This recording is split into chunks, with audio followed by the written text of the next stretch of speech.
Uh, Welcome to Perry World House. This is our first event, public event of the semester. I'm Marie Harf, Executive Director here at Perry World House, and I'm very lucky to be joined on stage by three of my wonderful colleagues here. I will introduce them momentarily. For those of you who are new to Perry World House, I see some of our new students actually in the crowd. Welcome. We typically do one event a week, similar to this in format. This semester, we're going to be hosting current, former, potentially future heads of state, other policymakers, academics, journalists, activists, all to discuss the most pressing issues of the day. So if you haven't signed up for our mailing list, please do. That's where you'll get the best information about what's coming up. As I think most of you know, Perry World House is the hub on Penn's campus for global affairs. We bring together expertise from all 12 schools. We have amazing student fellowship programs. We host about 20 distinguished visiting fellows every year. We just announced this year's cohort yesterday, so go online and check it out. We have amazing folks coming to campus. And we also have faculty fellows who contribute to our work, which centers around 4 substantive pillars: security, climate change, democracy, and global justice and human rights. Today, our distinguished panel is going to start the semester by doing something we did last year at the, at the same time, setting the stage for where we are in the world today. Michael Horowitz is our faculty director here at Perry World House. He runs our security program alongside Fiona Cunningham, who's a professor in political science. He is the Richard Perry Professor, you recognize the name, at Penn. His research interests include the intersection of emerging technologies such as artificial intelligence and robotics with global politics, military innovation, and geopolitical forecasting methodology. Prior to returning to Penn last year, he served as Deputy Assistant Secretary of Defense for Force Development and Emerging Capabilities and Director of the Emerging Capabilities Policy Office. At the far end, Michael Weisberg, our Deputy Director, runs our climate change program alongside Jeannie Birch from the Weitzman School of Design. Weisberg is the Bess Heyman President's Distinguished Professor of Philosophy and a climate diplomat, a philosopher of science, and climate policy researcher. He has worked to negotiate and achieve outcomes in the complex landscape of climate, ocean, and development issues at the highest levels of international diplomacy, especially working closely with small island states. Last but certainly not least, in the middle, Dean Sarah Benet-Weiser leads our democracy pillar alongside Sarah Bush from the Political Science Department. Dean Benet-Weiser is the Walter H. Annenberg Dean of the Annenberg School for Communication, and it's Lauren Berlant Professor of Communication. Her teaching and research interests include gender in the media, identity, citizenship and cultural politics, consumer culture and popular media, race and the media, and intersectional feminism.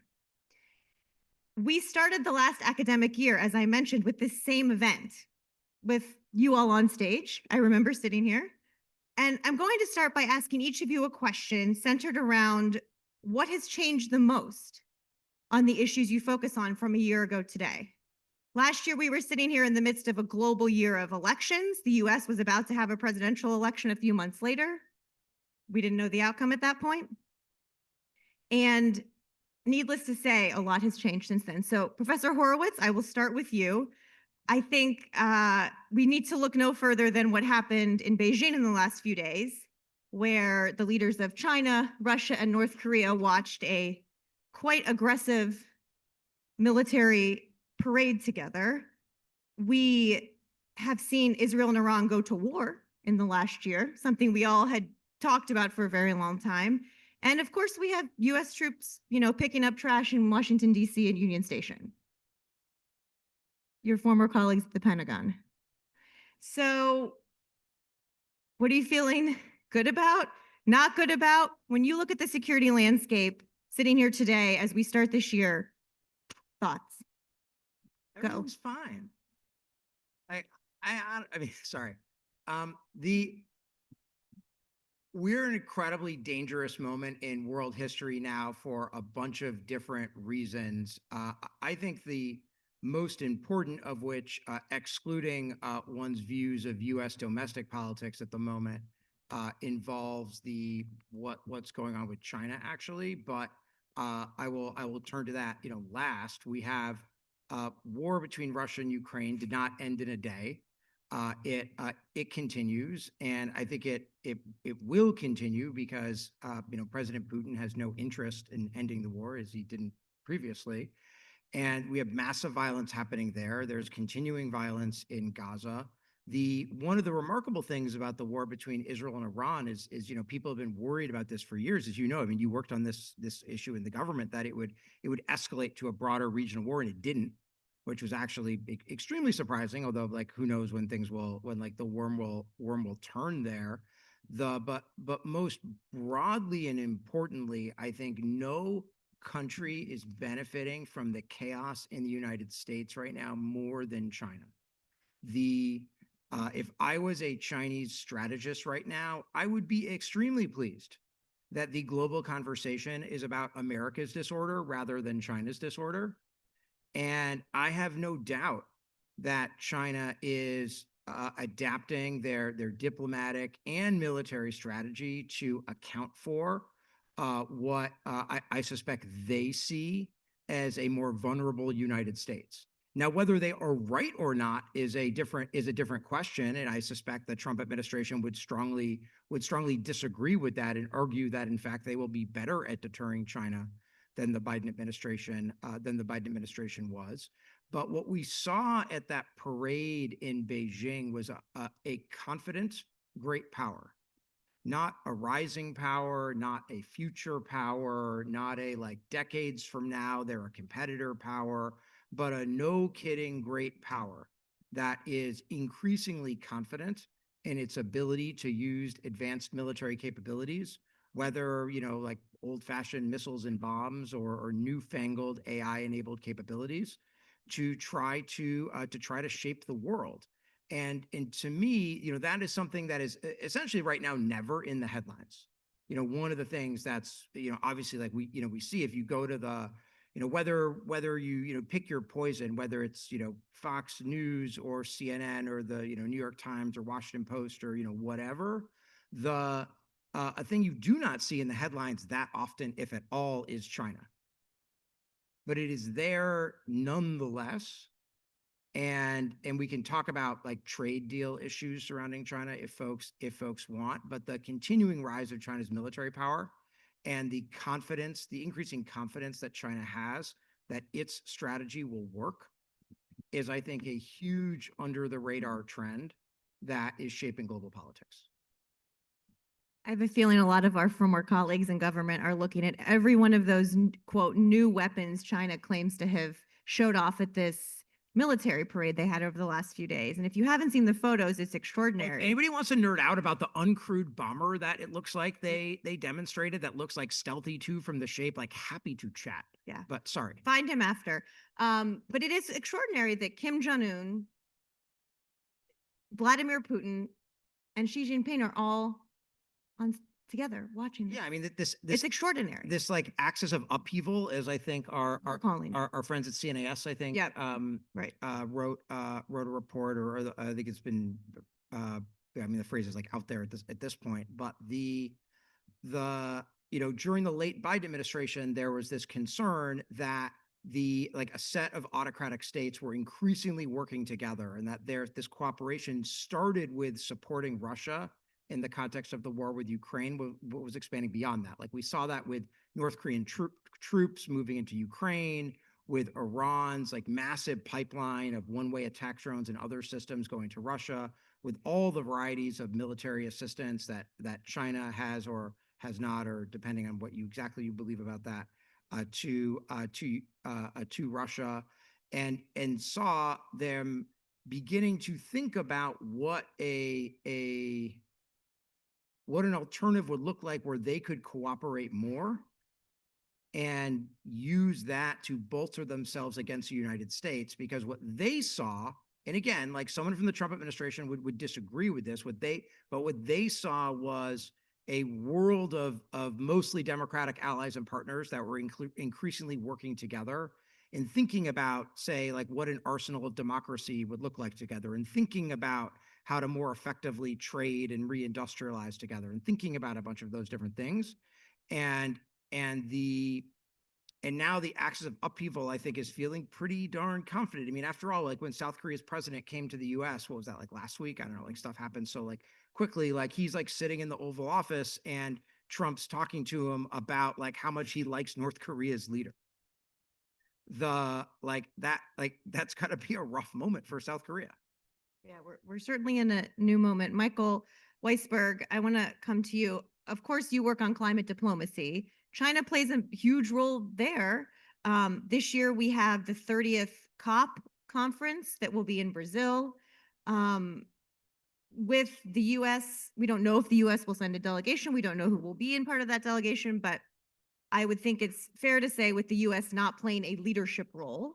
So looking ahead at the year and sort of what we just lived through over the past year, what do you find something positive? I don't know. When you look at the climate? Do you want something positive? Okay, we can start there. No. But all joking aside, when you look at the picture for the year, what do you focus on? Well, maybe I will start with something positive. So I think when I get asked this question, um, I think we should distinguish. There's like what's happening in the world, and then there's what's happening in diplomacy and kind of in international agreements. So in the world, um, not much has changed in the sense that the emissions continues to rise. So we are about 6 years at current, if you just sort of plot the current trajectories, we're sort of 6 years away from where we would hit the threat. There's something that's called the carbon budget. So how much carbon we can burn and still stay with a 50% chance of keeping to 1.5. So we're like 6 years away from that. If we stay on this trajectory, 6 years we'll pass it. So that's not really changing. The increase in renewable energy production around the world is massively increasing, largely led by China and Chinese technologies. So that hasn't really changed. And in fact, the kind of interesting thing about first the Biden administration's policy to try to do more of these things in the U.S., but then the Trump administration's trying to stop that has just accelerated the adoption of Chinese technology, EVs especially, but also Chinese solar production, things like that. I have some numbers in my pocket if anyone's interested. And of course, the U.S. is turning its back on things like the building wind farms, less so in solar, and all of the kind of hard work in the Biden administration in the IRA is being canceled by the Trump administration.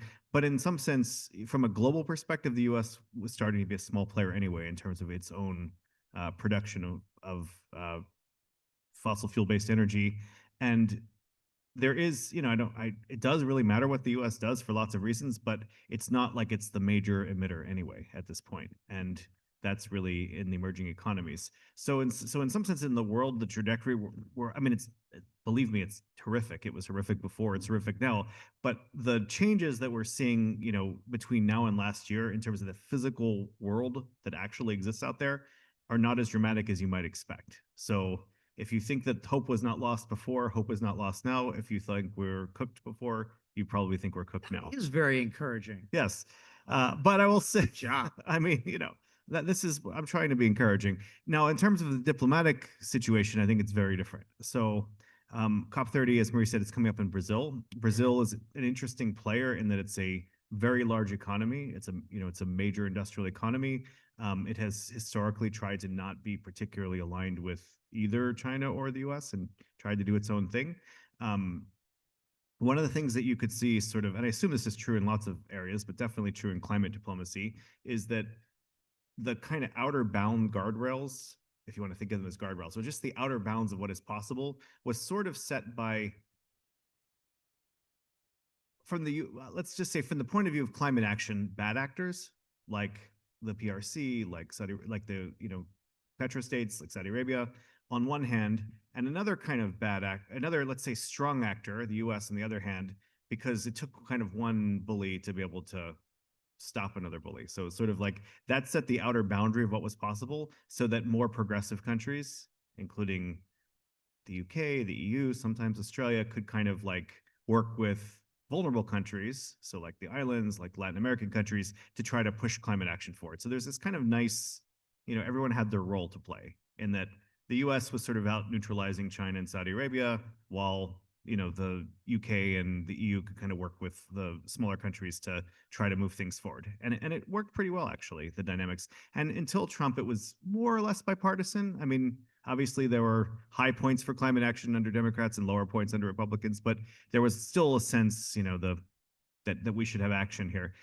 That is over as far as I can tell, even if the Democrats come back. The sort of twice burned, I don't see any, chance of kind of the US gaining its trust back in these spaces anytime soon. It was interesting, COP29 happened after the election, but before the change of government. And there the US was still able to be very constructive, in part because other countries thought this is like the last chance. But I just, it's very hard to understand how that can happen. And at the same time, you have a lot of like smaller countries didn't really want to ever be forced to choose sides because like, do I have to choose China or the US? Or could I go with India instead? And now I think, that losing the counterweight in diplomatic circles means that the influence that China has in Africa, in Latin America, in small islands is just increasing. So if, from a US foreign policy point of view, if you care about those kinds of international relations, I think that that's very, very different than it was a year ago. Again, like, does it mean that it will slow down the adoption of EVs? Well, actually not, because China wants to sell EVs around the world, and China wants to sell its batteries around the world and wants to sell its solar panels around the world, but it definitely changes the diplomatic dynamics. And all of those things you just mentioned, at least in the US, greatly impacted by tariffs. Absolutely. But again, this is where we should be happy that we're like we tend to be very, we try in Perry Worldhouse to not be so US centric, but obviously Americans are US centric. And here's a case where it might be good that we can be ignored for a while. And also you mentioned about the US sending a delegation to COP. It's probably better if the US doesn't, because you can't imagine that they're going to be, I mean, many people from the US will come. Mayors will be there, governors will be there, NGOs will be there, Perry Worldhouse will be there, but maybe it would be better if the federal government stays home. Turning now, Dean Benet-Weiser, all the things we're talking about happen in a media ecosystem. And it feels like the news, as someone who also works in news, is happening so fast that particularly the traditional media outlets, it's hard to keep up with what's happening and to give everything that is important its due and its space and its column inches, we used to call it. I don't know what you call it online now. And there's just been so much focus, not just in the US, but around the world on so many things you study: culture, gender, identity. It feels a little bit like we're coming apart at the seams. And that is a vibe that is largely communicated to us through all kinds of media. So, how do you feel about where things stand today? Thanks. And hi, everyone. Well, and not to push back at Marie, who, by the way, is incredible and has organized, I've been part of Perry Worldhouse for the past year. I'm the guest here. I'm not You are part of the family. And I've learned so much from these kinds of events, from our seminars and from the organization. All those nice things said about Marie, I'm going to push back a little bit. I don't think that actually us coming apart at the seams is a vibe. I think it's an actual material condition. I think that you had asked me about this and kind of suggested for me to think about what it is that I'm worried about in terms of democracy. And I'm the faculty lead for the democracy pillar, along with Sarah Bush, who is a professor in political science here at Penn. And we've talked a lot about what we are worried about in terms of democracy around the world and in the US. I am a media scholar. I do think a lot about how the things that you just mentioned, Marie, identity, culture, things like bodily autonomy, rights, voting, those kinds of things, how they play out in the media, how we understand those kinds of things through the media. I feel like someone who studies this, who is really kind of plugged into the media, I feel like it comes at me fast and furious.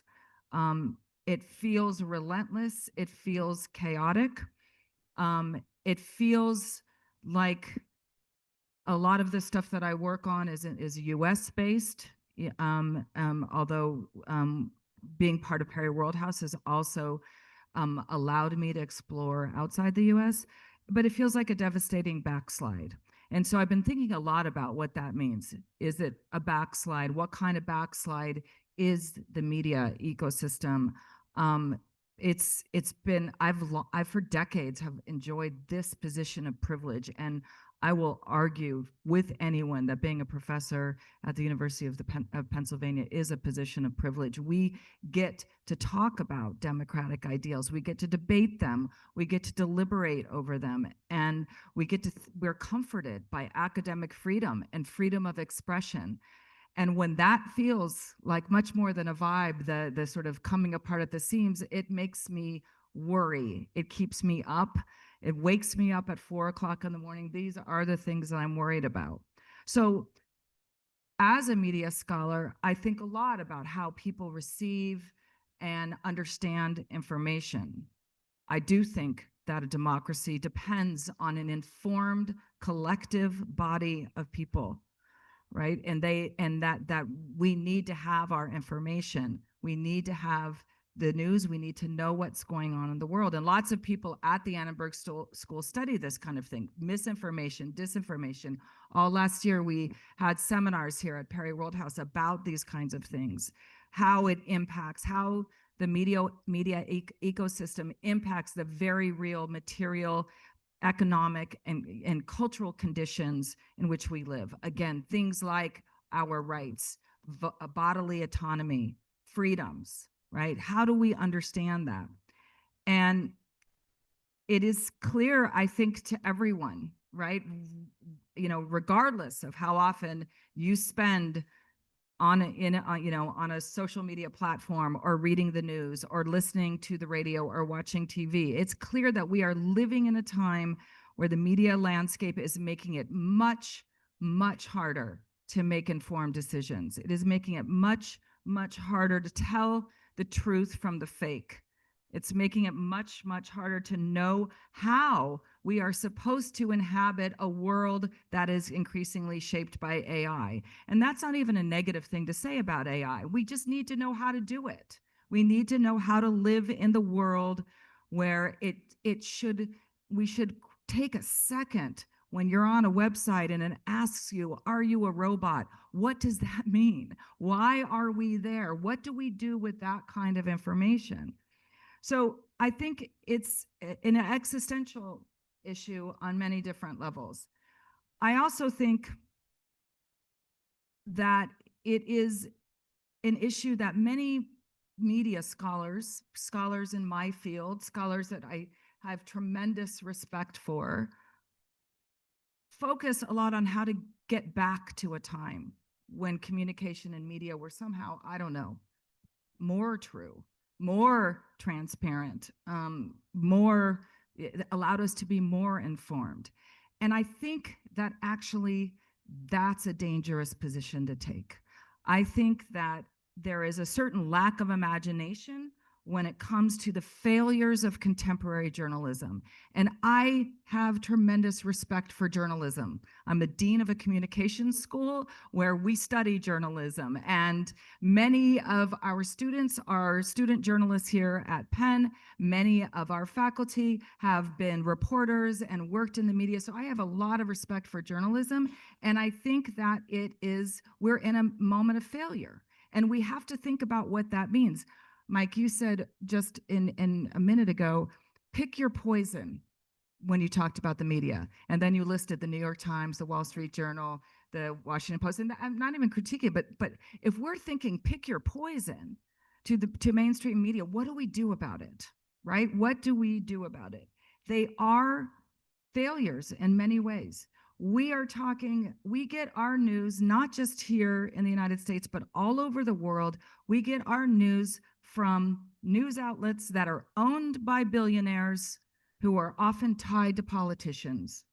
We have journalists who are at risk all over the world, who are getting killed all over the world because they are journalists. We feel that there might be retaliation if we publish a story that might offend someone who is in power, in a position of power. It's harder to be an expert, a professional journalist, when anyone can be a journalist. When you can pick up your phone and you can film something and you can alter it and you can post it and you can say this is true, right? So it's a really, really hard time for journalism. That was my negative part. So I don't know if anyone picked up on the negativity there. That was a little negative. Okay, here is the positive part. We journalists aren't, like they're not robots. They are human. We train each other. We understand what journalism is. We can do something different. And I think that rather than be nostalgia is a dangerous position, right? Because for one thing, nostalgia is about a time that never really existed, right? And so rather than linger in nostalgia, let's think about more imaginatively, more creatively, with more energy about what the connection is between democracy and journalism. Because let's face it, we're not going to, democracy hasn't, at least in this country and in many other countries, hasn't been a democracy for everyone, right? So we already have places where we can look at where we can improve. So I am trying to think, I'm trying to work with my students, I'm trying to, in my research, think about what are the ways that we can think about a different way to think about democracy. How do we use the news? How do we use the media? It's an incredible tool. It is an incredible tool, and we made it, right? So let's make it into something that actually does something for public good, for social good. Let's make it into something that isn't actually something that is anti-democratic, but rather works in democratic interest. Can I ask, and maybe we're going to get to this later, you're teaching this semester with our former president here at Penn, Dr. Amy Gutman.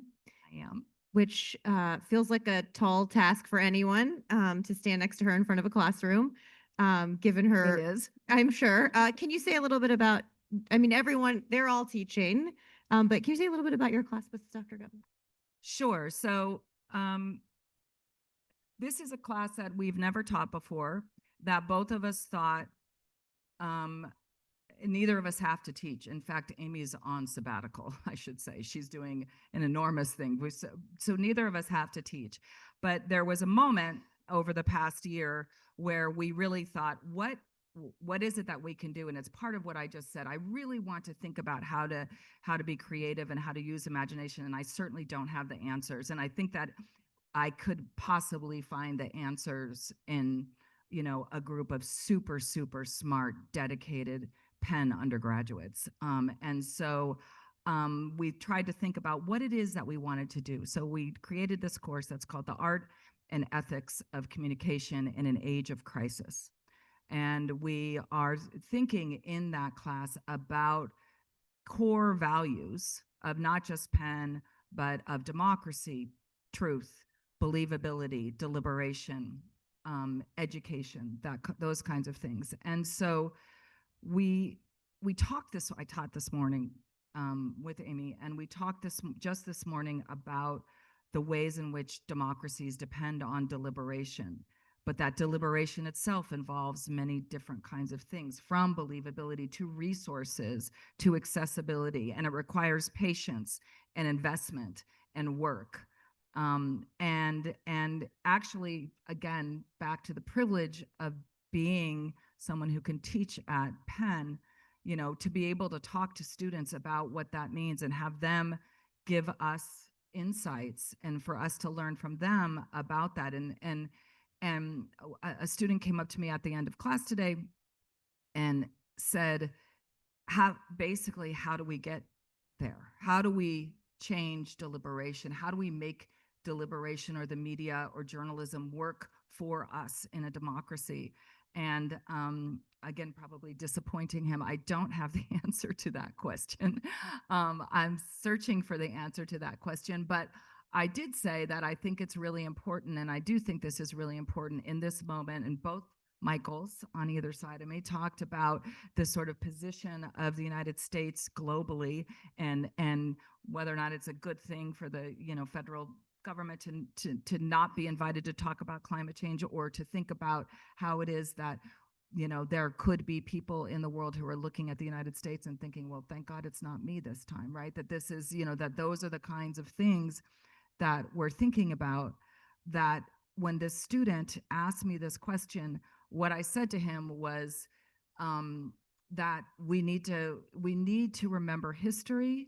We need to remember what it means to be grounded. We need to not moralize, but historicize. We need to make sure that we, you know, understand different kinds of positions and different kinds of understandings about what democracy is in order for us to change it.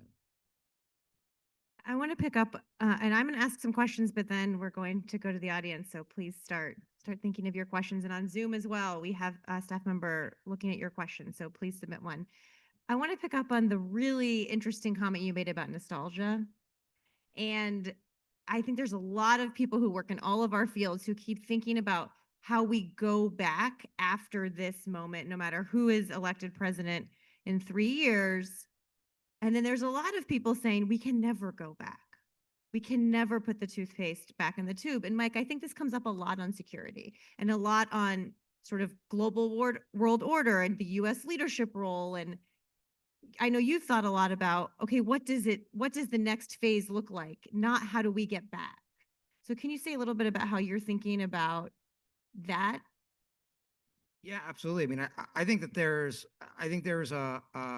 was a feeling after Biden won that, you know, like, oh, like everybody exhale.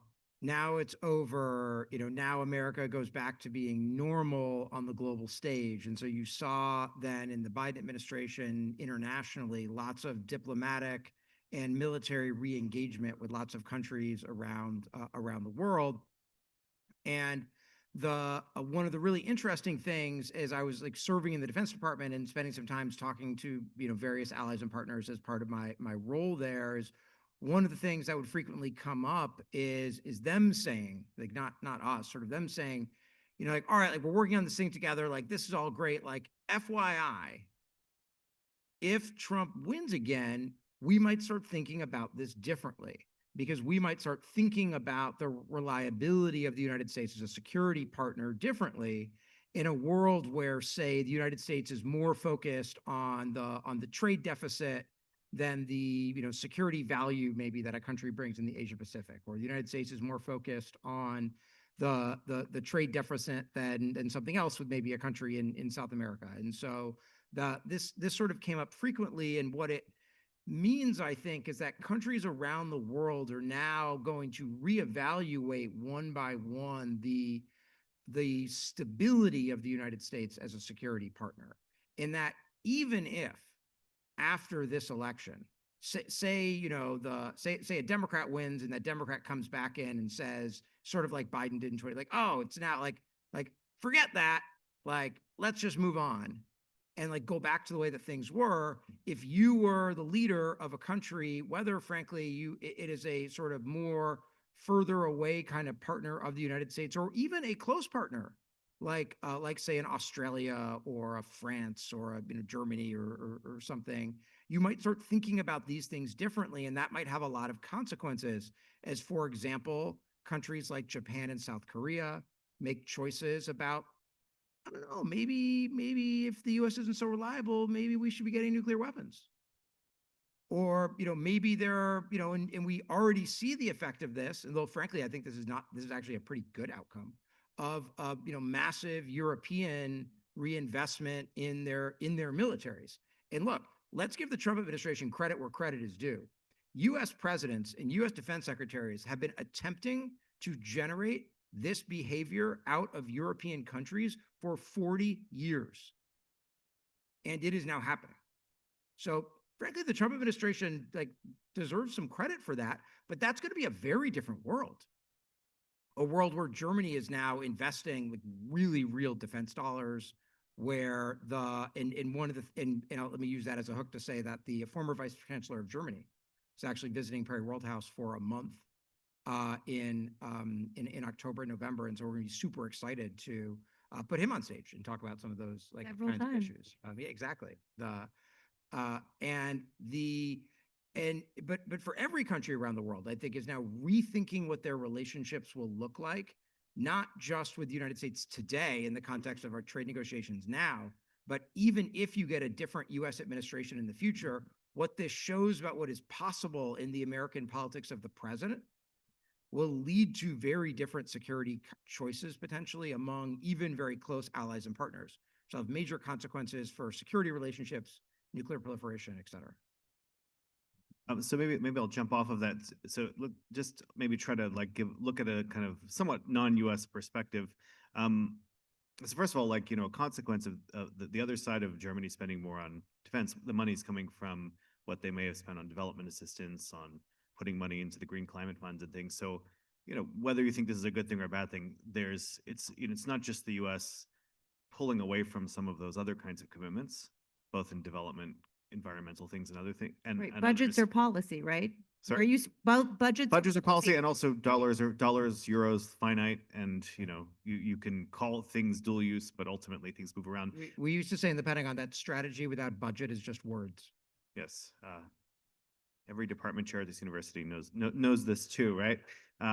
Luckily, I'm no longer one. Don't have to worry about that. But I think, but just also, just some other backdrop. I mean, there's a lot of assumptions about the way that the international system as a whole was organized after World War II.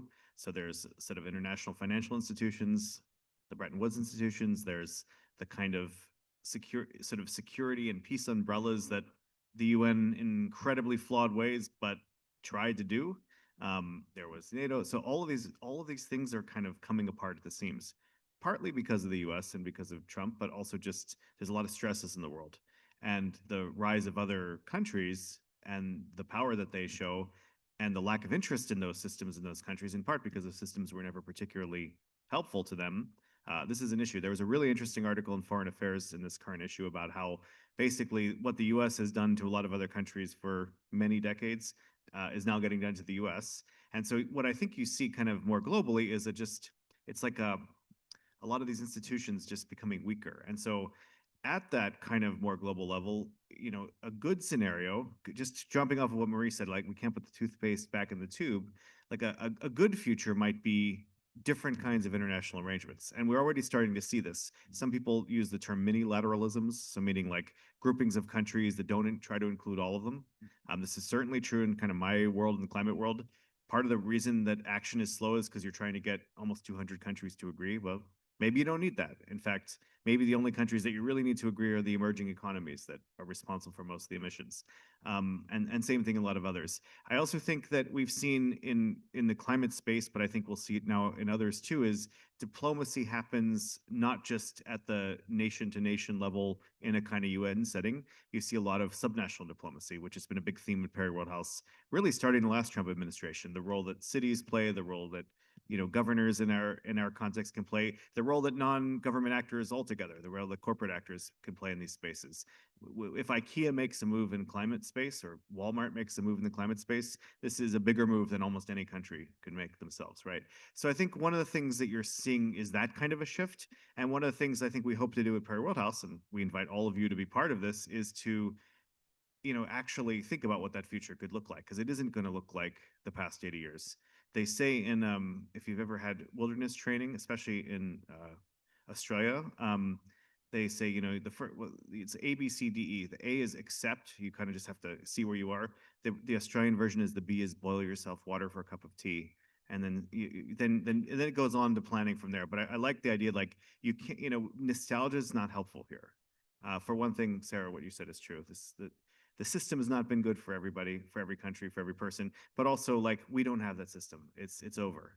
We don't have a strong set of international institutions that will take us forward. So what institutions do we need, and how can they actually reflect the reality of how the world is working, how the money is flowing, what the people want, where the people are, what they're building, and so forth. I also think that that a corollary to that, and the reason why I think nostalgia is a sort of a dangerous position to take, is that there is a sort of general direction of progress that many people, many countries that consider themselves democratic are all kind of moving in the same general direction, and that there's a sense of inevitability that we will get there someday, and we just kind of have to let things, history run its course. And that, I think, is one of the things that I have noticed most about the last, year for sure, but the last 5 or 6 years is that this sort of sense of naivete and surprise. Like, what do you mean that we no longer have this right? What do you mean we don't we that voting is going to be changed forever and going back to a time when it was seen as widely discriminatory? And so I think that that's also part of nostalgia. This idea, nostalgia is, like a longing for a past that never existed, but it's also an investment in a future, right? That is related to that past. That future is also something that we need to be thinking about, and we need to not assume that progress works in one direction and that we will all get there in the end, right? I mean, because we have been, so many people have been caught by surprise, and in the last several years, and thinking, we never thought this would happen here. We never thought this would happen there. We never thought that parade, with those three heads of state would take place. And yet it is. So Right. we need to be actively, intentionally thinking about what that means. And that brings up something we actually talked about in our Perry World House seminar today about how quickly norms can change, right? And that norms are not laws.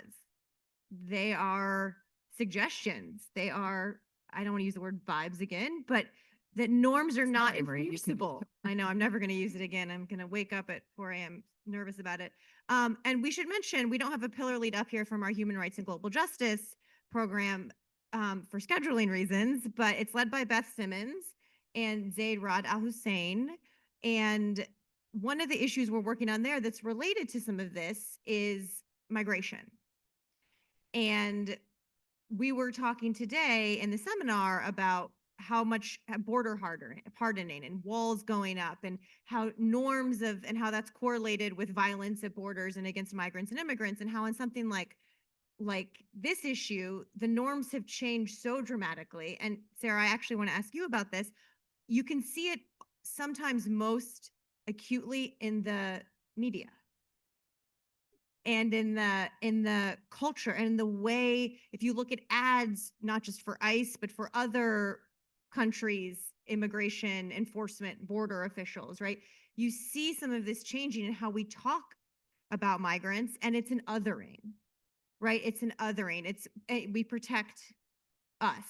We protect and so I think a lot of that has to do internationally with that phenomenon that you see across Europe, certainly. I mean, look at what's going on in the UK right now, but you see it elsewhere. A lot of this grew out of the Middle East refugee crisis, whether it was Syria, now Gaza, of course, among the many tragedies of what's happening in Gaza is increasing refugees. How do you think about that issue and sort of how we talk about it, and this move, to your point about everything doesn't go in a straight line towards progress, this move towards increased othering of people? Well, yeah, I think about that a lot. I'm going to try not to slip into like media professor mode and give a lecture on media representation, but I think that media Give us a little bit of it. Okay. I think media framing is absolutely crucial to how we understand global crises. And so I lived in London for 4 years before coming to Penn, and I was there during Brexit. And during the kind of lead up to Brexit, and then the eventual, kind of actual policy changes. And it was incredible how the media played a role in what people voted for in terms of Brexit. And it almost exclusively, not completely, but almost exclusively revolved around how the media was framing refugees and migrants, and what it was and how it is about us and them, and they are taking, our jobs and the media framing is really really consistent on this. It's consistent in terms of othering from the time that media representation, has become, it was invented. It was consistent in 9/11 in the United States, and figuring, who was understood to be a terrorist. It was the media framing was about that. And in the refugee crisis and ICE right now, it is about media framing. There is no reason why the most common narrative that we need to hear in the media is these people are taking our jobs, these people are violent, these people are part of gangs, these people need to, leave this country, right? There's plenty of other narratives that we could discuss, the actual real problem that we are facing in the world, that has to do with migrants and refugees and scarcity of resources, and where people are prioritizing what in terms of different governments. There are lots of different narratives that we can use. We choose, or the media chooses to use, these people are stealing this from us, right? It is a zero-sum game. It is not about, a kind of trying to understand what it means to welcome others into a country, or what it means to say, we want to welcome you, but we also need to take care of people here who are starving, who no longer have health insurance, who no longer have rights, right? It's a complicated issue. And the media is really expert at taking complex issues and distilling them into very, very simple narratives. And so we could do something different than that. So I do think it has a lot to do with the way in which we understand all of the things that you mentioned, ICE and refugees and migrants and immigration and all that. And it comes down to this, the way in which the media decides to frame the narrative, and we can do something different. It is not inevitable. I'm going to ask one more question, then I'm going to go to the audience. So please start thinking of questions. Michael, we just got an international legal ruling related to climate that I know you've done a lot of thinking about. I think on many issues, we think about whether there are international legal ways to combat them, whether it's, the cases, involving Gaza that have been brought by South Africa, whether it's climate. So can you say a little bit about what happened? And we've heard from some people who will remain nameless that they're fans of the ruling, some aren't. Give us your thoughts. This is worthy of its own world today. But the very short answer is that the ICJ, the International Court of Justice, which is a UN body, the last year the General Assembly asked the ICJ to consider what the obligations of states are with respect to climate, both what are they according to international law, so in treaties and beyond, and also what penalties could be assigned to countries that didn't fulfill them. And this was actually, interestingly, for the students in the room, this was actually brought by a group of legal students from, I think it's Vanuatu, one of the small island states that's most vulnerable to climate change. So the ruling came out, and it was actually, a fairly strong ruling. This is an advisory opinion, so it's not, it has a relatively weak status, but it's symbolically very important. And in some countries, it'll have a very significant legal role to play. And the climate approach up to this point has been essentially a political diplomatic one, at least the international climate approach, not a legal one. And a lot of agreement, the Paris Agreement, for example, was designed around that idea, that it's better to have strong signals, strong norms, invite countries to have high ambition, but do it more with carrot than with stick, and to do it measured collectively and not call any country out. And the breakthrough in that, particularly between the US and China under President Obama, was over those kinds of things, because the US, not much, and China especially not much, were willing to have extremely strong, legally binding targets. And so, for the Paris Agreement, for its, for its flaws and its good parts, really was a kind of political document more than anything else. It was quite aspirational. The legal obligations in the Paris Agreement are to do things like submit updated, what they're called NDCs, like essentially the pledge that the country makes in terms of its climate action. The ICJ found that the obligations go way beyond that, and that the pledges that are made are actually legally binding. And some people, applaud this because it feels like it gives it actually these agreements more legal force than they seem to have before.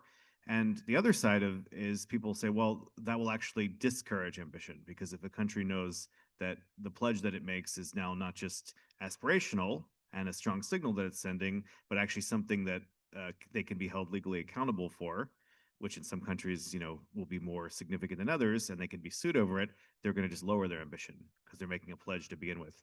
So I think that it looks on the surface like a really good thing. I think the climate activist community has really welcomed this, and there's all kinds of reasons to celebrate it. And its story is great. It's one of the smallest countries, and students brought it and everything else. But I think there is concern among people that work on kind of the nuts and bolts of international climate agreements that by moving it from a more political issue that's more diplomatic into this more legal realm, such as international law, is that it could actually be detrimental. So it's a really complex and interesting issue, as I say, maybe it's tiny world today because I think Phil will come, but I'm not sure if anyone else will be interested in that.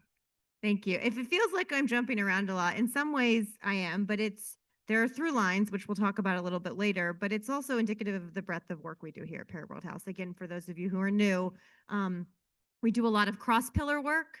I'll mention we have 4 conferences a year. Each pillar has a conference. Our Human Rights and Global Justice Conference is going to be on critical minerals, but that crosses all of these pillars, right? So none of these exist by themselves. So I just want to emphasize that for folks in the audience.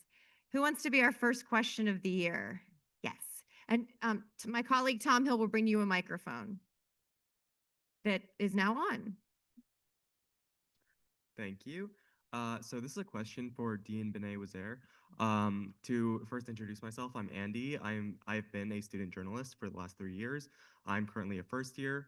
So my question for you is, you mentioned that it's hard to figure out how to make journalism work for us and work for democratic values. But what can we, and I guess, as a student journalist, what can we do for democratic values in the media, and how can we work towards that? It's a great question. I will also tell you, this is a little plug for my own school, that Professor Barbie Zelizer just published an op-ed piece over the weekend in the Inquirer, the Philadelphia Inquirer, about the role of student journalism in the kind of the future of the media. So the question is, what can student journalists do to change the landscape of the media? I mean, I think that one of the things that student journalists do here, and by the way, I don't know if anyone's here from the DP. The DP has done a remarkable job over the past 2 years in terms of all the different crises and really digging into investigative reporting and finding out the story and not being shy about negativity or something that might shine a negative light onto Penn. Those are the things that we need to hear about, right? We need to know about that. I mean, the DP did also vote Annenberg as the best department in all of Penn, and so I don't think that has anything to do with my opinion about student journalists. But anyway, so to your question about, what do? You think differently about how journalists should be trained, right? Why should journalists be trained in the exact same way that they have been trained for the past 50 years when the media landscape has changed so dramatically, so drastically? How is it that, the who, what, why, all the different ways in which journalists were trained to get a story, to be informed, to report the facts, to, be unbiased, to be objective, which, by the way, is a human invention, right? Why would all of those norms, back to Marie's point about norms changing, why would all those norms hold true now when the media landscape certainly doesn't? When you have an industry, a whole profitable industry that is based on deep fakes, You have an industry that is based on altering stories and altering narratives. So it's up to you guys. We're looking to you, right? To change these norms and to think differently. You know, people of your generation, you've been media makers most of your life. You're media makers every time you post something on Insta, every time you post a TikTok video, you are making video. You don't even have to be a journalist, right? So we're really looking to you to say, this is, what do you see about the landscape and how can we redirect it to something that is not about profit for billionaires, that is not about hate, that doesn't feed the outrage machine, right? Rage is super, super easy to market. Let's market something else. So that's what I would say. I know it's a tall. No pressure. Other questions? Yes. And then, do you have a question from Zoom, Lauren? Okay, so we'll go to you and then we'll go to our Zoom question. So to Dean Benet Weiser, I agree with you that we need information and we need appropriate and hopefully at least not too biased information. You mentioned the world in which we have deep fakes. What I worry about is our journalist there is going to post something that ticks off somebody, and then they're going to post something that looks like him saying something completely different, or in a situation that will put him at risk or his family at risk. I'm wondering sort of where we go. I talk about it as the Cronkite effect. You know, when you wanted to know where to get your news, you went to Walter Cronkite and you felt good that he was going to provide you with appropriate news. We can go to CNN now, we can do those things. But in this world, which is rapidly progressing to the issue where you don't know whether what you're looking at on Zoom or on Instagram or whatever, whether the influencer is real or faked, I'm just wondering what you think there. And the only thought I have sort of engineering wise is maybe we need a blockchain, which is a crazy thing, but at least currently it only identifies one file. And maybe there's a way to turn that into something that would allow us to watch the real things that are said about particular issues. Yeah, it's an incredibly important question. I wish I had a really, really good answer for it. I worry about deep fakes all the time. We just saw in the last 2 weeks, 2 politicians, they were remarkably good deep fakes where they were, you know, a video was put out with them saying something that they absolutely did not say, right? So your Cronkite example, I think, is really important because what was the key to Walter Cronkite is that we trusted him. We trusted him. And so when you're talking about a landscape where trust is no longer a currency, right? How do we regain it? And blockchain, that could be, you're an engineer, you said? Okay. Well, you're a physician, so let's invent something. You know, that actually, and in all seriousness, we have the tools to create mechanisms where we can determine whether or not something is a deep fake or not. They're expensive and they're hard to use and they're not readily available. Deep fakes, though, weren't readily available 5 years ago. 5 years ago, it took a lot longer and a lot more expertise to make a good deep fake. Now and you can look it up on YouTube and you can figure out how to do it, right? So that's how quickly technological change happens. If we can figure out how it is that we create tools that then make a distinction between deep fakes and actual images, then that might be one way. The other way is we think about what it might mean to not rely so much on images. What it might mean to not rely always, like, you know, seeing is believing no longer holds, right? It just doesn't. And so it's been remarkably hard to let go of that. We all know this, and it's still, we look at something online and we think, well, that happened, right? And so I think that it's a slow process of changing norms. But to your question about being a student journalist, I think that it's also about a relearning, a different kind of learning of what it means to be people that can regain the trust of their readers. We have a Zoom question. Yeah, this is a bit of a shift. If China continues its rise and the U.S. continues its retreat, Could this more multipolar world actually improve multilateralism among those countries that don't want to choose between the two? I don't see why we would think that countries will have the option to not choose. The the notion in a world of great power competition between the United States and China, or even if you go like further, say we're in a world of spheres of influence, where the United States has a sphere and China has a sphere and Russia has a sphere, that means countries will fall into those spheres, and countries that don't cooperate with the leader of the sphere will then face consequences, just as they did historically. The I mean the If you wanted to tell a good news multilateralism story in that kind of world, I guess the story that you would tell is that within blocks, essentially, you would have more cooperation, but that cooperation will be fundamentally more coercive than what international cooperation has looked like between states at the present, since it won't be based on shared interest or values or economics or trade, but on essentially geography and might. And the now, like, look, to some extent, has say American military power undergirded the international order since World War II? Absolutely. Like, none of the current international institutions that we have relied on over the last 80 some odd years would exist if not for U.S. military power.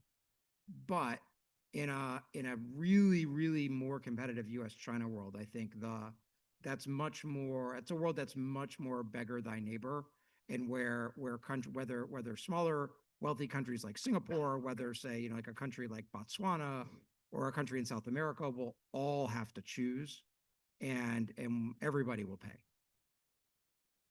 Can I ask you a quick, Mike, follow-up to something you said earlier? Can Europe defend itself without us?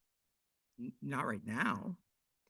Is there any level of investment they could make realistically that could defend against further Russian aggression if we chose not to defend them?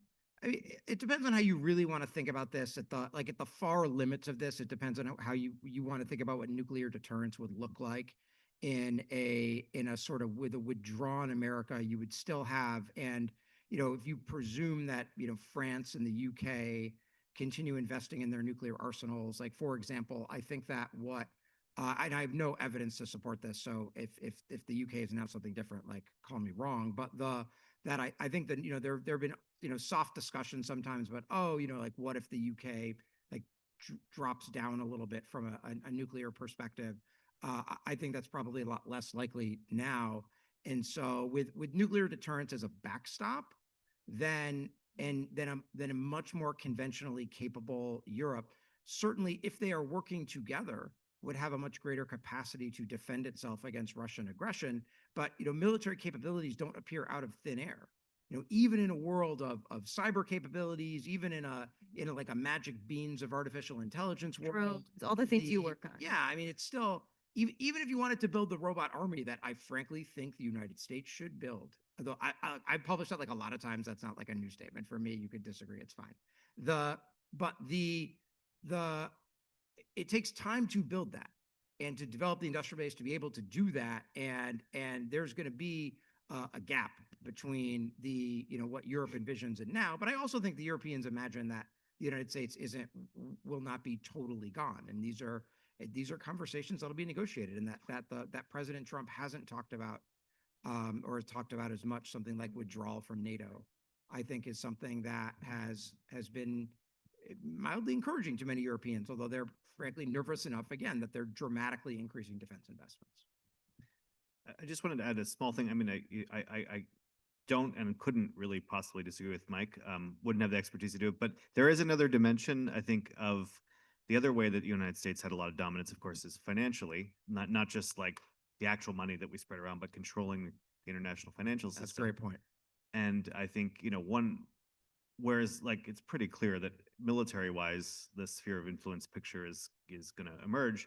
I mean, one of the things that is happening is the emergence of other very significant international financial institutions that actually play a different role, both of like the World Bank, IMF, but also the like really nitty gritty infrastructure, like the SWIFT system, which is how international payments happen, and the fact that international, between two countries that don't use US dollars are used to clear international transactions. So China is, of course, very interested in alternatives to this, but so are other countries, in part because they've seen how the US has, used this in sanctions, but also weaponized these systems.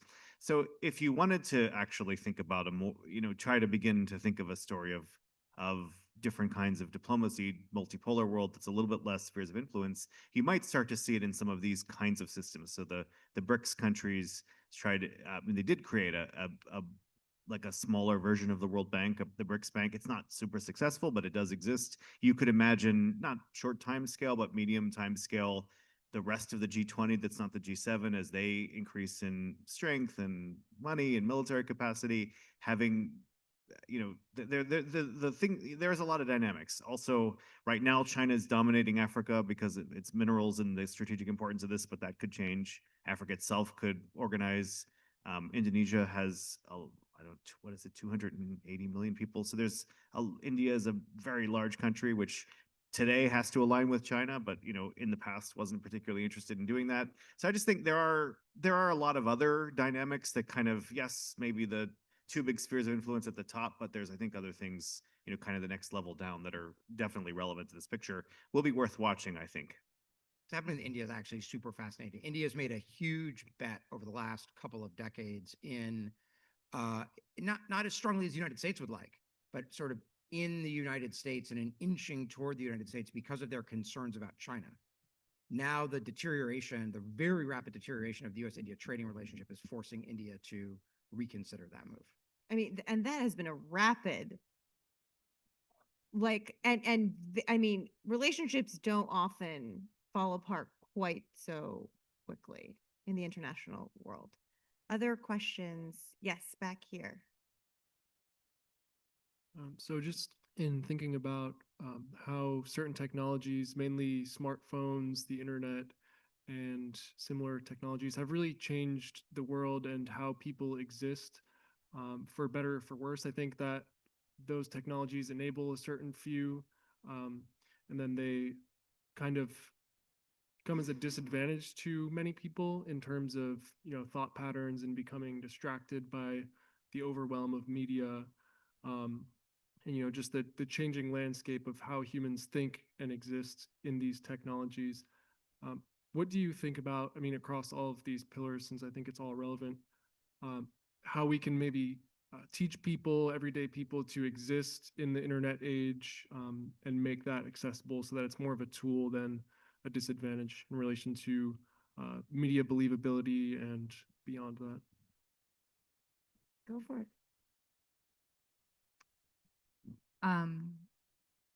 That's a big question. I think that, again, a lot of what we've been talking about today has been about like this sort of discourse of inevitability and norms, and how we just get like norms become sedimented in our lives, and we start to think that this is the way that things are and this is the way that things will always be.